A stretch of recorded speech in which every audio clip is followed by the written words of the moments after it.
హైదరాబాద్ కు విచ్చేస్తున్న ప్రియతమ ప్రధానమంత్రి శ్రీ నరేంద్ర మోదీ గారికి సుస్వాగతం.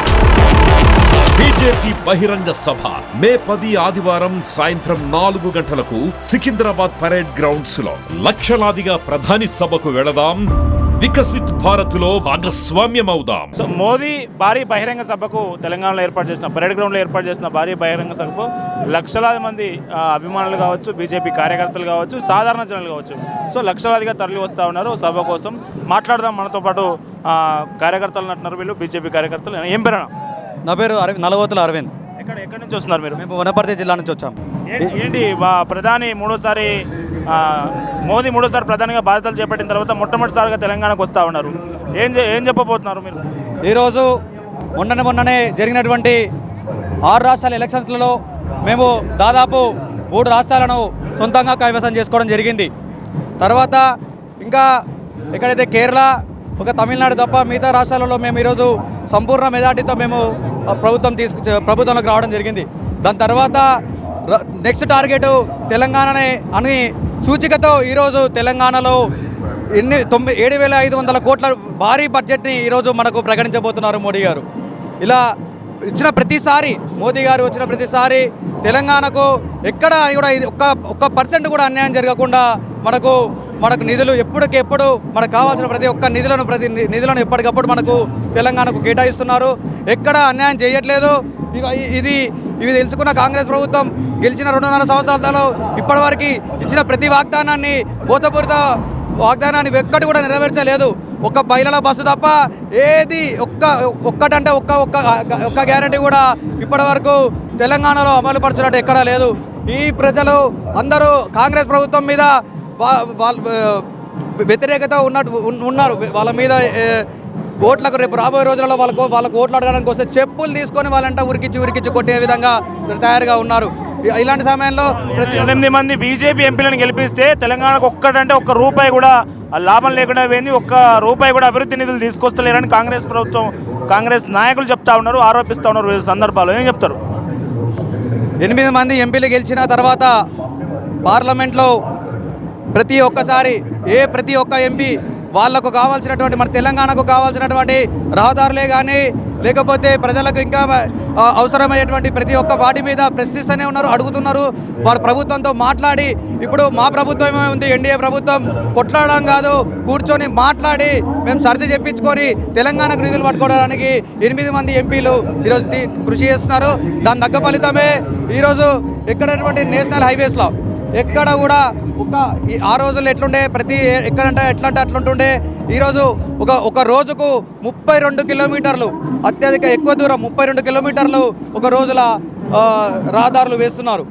అంటే దానికి ఈ మోదీ గారి ప్రభుత్వం మా తెలంగాణకు మా ఎంపీలకు ఎంతో సహకరిస్తున్నట్టు క్లియర్గా తెలిసిపోతుంది.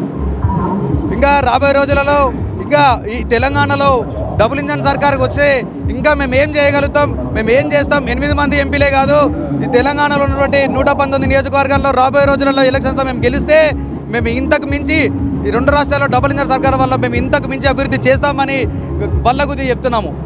తెలంగాణలో బీజేపీ వచ్చే అవకాశం ఉందా? ఆ పరిస్థితి ఉందా ఇప్పుడు రాష్ట్రంలో?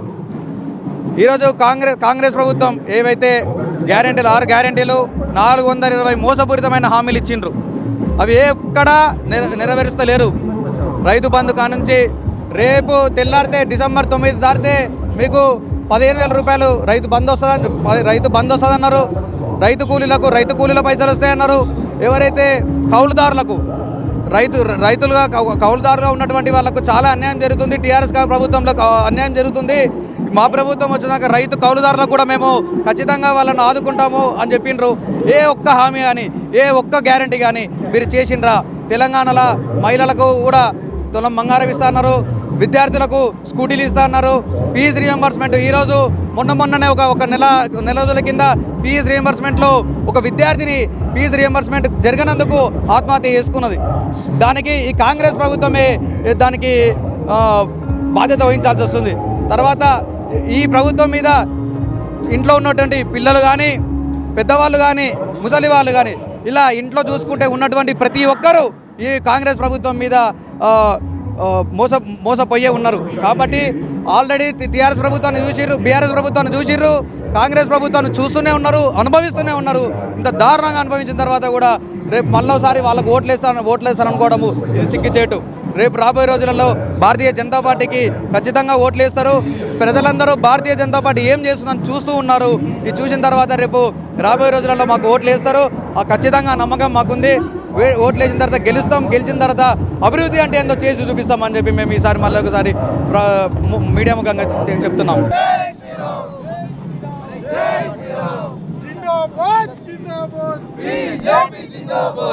ఎక్కడి నుంచి వస్తున్నారన్న? మేము రంగారెడ్డి జిల్లా యాచర మండలం నల్లవేలి గ్రామం నుంచి వస్తున్నాం. ఇప్పుడు ఏంటి ప్రధానిగా బాధ్యతలు చేపట్టిన తర్వాత మూడోసారి చేపట్టిన తర్వాత ఈసారి ఫస్ట్ టైం తెలంగాణకు వస్తూ ఉన్నారు మోదీ. ఏం చెప్తా ఉన్నారు? ఎట్లా ఉంది తెలంగాణలో వాతావరణం, ఎట్లా ఉంది రాజకీయ వాతావరణం? గతంలో 10 ఏళ్ళు టీఆర్ఎస్ పరిపాలన చూసారు తెలంగాణ ప్రజలు. కేసీఆర్ యొక్క పరిపాలనలో ఎంత అన్యాయం అయిపోయినాం అనే విషయాన్ని గమనించి, సరే మాకు కేసీఆర్ మీద విసికెత్తి మాకు ఏదైనా న్యాయం చేస్తాడేమో అనే అబద్ధాల మాటలు చెప్పినటువంటి రేవంత్ రెడ్డి గారి మాటలు నమ్మి కాంగ్రెస్ ప్రభుత్వాన్ని కూడా అధికారం ఇవ్వడం జరిగింది. రెండు ప్రభుత్వాలు ఇట్లనే చేస్తున్నాయి. మాకు ఏదైతే నరేంద్ర మోడీ గారి ప్రభుత్వం దేశంలో ఉన్నదో, దేశంలో కూడా మొన్నటి వరకు దేశంలో అతిపెద్ద రాష్ట్రమైనటువంటి పశ్చిమ బెంగాల్ను కూడా భారతీయ జనతా పార్టీ కైవసం చేసుకుంది. అలానే 22 రాష్ట్రాల్లో డబుల్ ఇంజన్ సర్కార్ ఉంది. తెలంగాణలో కూడా డబుల్ ఇంజన్ సర్కార్ రావాలి అంటే తెలంగాణలో డబుల్ ఇంజన్ సర్కార్ రావాలి. తెలంగాణలో డబుల్ ఇంజన్ సర్కార్ వస్తేనే అభివృద్ధి అవుతుందనే విధంగా ఈసారి తెలంగాణ ప్రజలు కూడా ఆశిస్తున్నారు. నరేంద్ర మోడీ గారు రావడంతో మా కార్యకర్తలకు కానీ తెలంగాణ ప్రజలకు కానీ ఇది ఉత్సాహం. రాబోయేది మాత్రం తెలంగాణలో బీజేపీ ప్రభుత్వం. 8 మంది ఎంపీలను గెలిపిస్తే తెలంగాణకు ₹1 కూడా అభివృద్ధి తీసుకొస్తలేరని కాంగ్రెస్ నాయకులు పదే ఆరోపిస్తూ ఉన్నారు. 8 మంది ఎమ్మెల్యేలు 8 మంది ఎంపీలను ఇస్తే వృధా అని ఏమంటారు మీరు? తెలంగాణలో 8 మంది ఎంపీలకు ఇప్పటివరకు ఎన్ని నిధులు వచ్చినాయి, రాష్ట్ర ప్రభుత్వం ఏం చేసింది అనేది తెలంగాణ ప్రజలకు తెలుసు. నేషనల్ హైవేస్ కానీ, ప్రధానమంత్రి గ్రామీణ సడక్ యోజన కానీ, ఫ్లైఓవర్స్ కానీ, రైల్వే లైన్స్ కానీ ఏవి చేసినా తెలంగాణ రోడ్లు ప్రధానంగా చూస్తే రోడ్లు ఎంత అద్భుతంగా తయారైనాయి అనేది. అయినా ఇప్పుడు అఫీషియల్ నోటికి వచ్చినట్టు మాట్లాడుతురే తప్పితే అఫీషియల్గా తెలంగాణ గవర్నమెంట్కు భారతీయ జనతా పార్టీ నరేంద్ర మోడీ గారి ప్రభుత్వం ఏం చేస్తుంది అనేది ఇంతకుముందు కంటే సోషల్ మీడియా లేకుండే ప్రింట్ మీడియా తెల్లారి వస్తే చూసేదానికి ఉండేది. కానీ ఇప్పుడు ప్రతి ఒక్కటి అప్డేట్ ఉంటుంది. ఏ సెకండ్లో ఏం తెలంగాణ ప్రభుత్వం ఏం చేస్తుంది, భారత ప్రభుత్వం నరేంద్ర మోడీ గారు ఏం చేస్తున్నారు అనేది ప్రజలకు అందరికీ తెలుసు. ఈ కాంగ్రెస్ నాయకులు కలుబోలి మాటలు చెప్పినంత మాత్రం దాన్ని నమ్మరు, ఎవరు విశ్వసించారు. కాంగ్రెస్ పార్టీకి సంబంధించిన ఒక మంత్రి ఇటీవల మాట్లాడుతూ జై శ్రీరామ్ అంటే పైనుంచి పైసలు పడతాయా, బీజేపీ నాయకులు ప్రతిసారి జై శ్రీరామ్ అని నినాదం చేస్తారని కామెంట్ చేశారు. ఏమంటారు? ఇక వాళ్ళ మూర్ఖత్వం అది. జై శ్రీరామ్ అనేది ఇయ్యాలటి పదం కాదు. జై శ్రీరామ్ అనేది పైసలు ఇస్తారా అంటే ప్రజల యొక్క నమ్మకం, రాముల వారి యొక్క ఆదర్శమే తప్పితే మేమందరం సంఘటితమైండి ఆయన యొక్క ఆలోచన విధానాన్ని మాకు శక్తినిచ్చేటట్టు జై శ్రీరామ్ అంటాం తప్పితే ఇది ఓట్ల కోసమో రాజకీయం కోసమో కాదు. మేము జై శ్రీరామ్ అనేది మా భక్తితోటి, మా ఆదర్శమూర్తి రాముడు కాబట్టి మేము ఆయన కొలుచుకుంటాము. వాళ్ళు వంత అనుకొని వాళ్ళ నాశనానికి ఇవన్నీ తొలిమెట్టుగా మేము ప్రకటిస్తాం.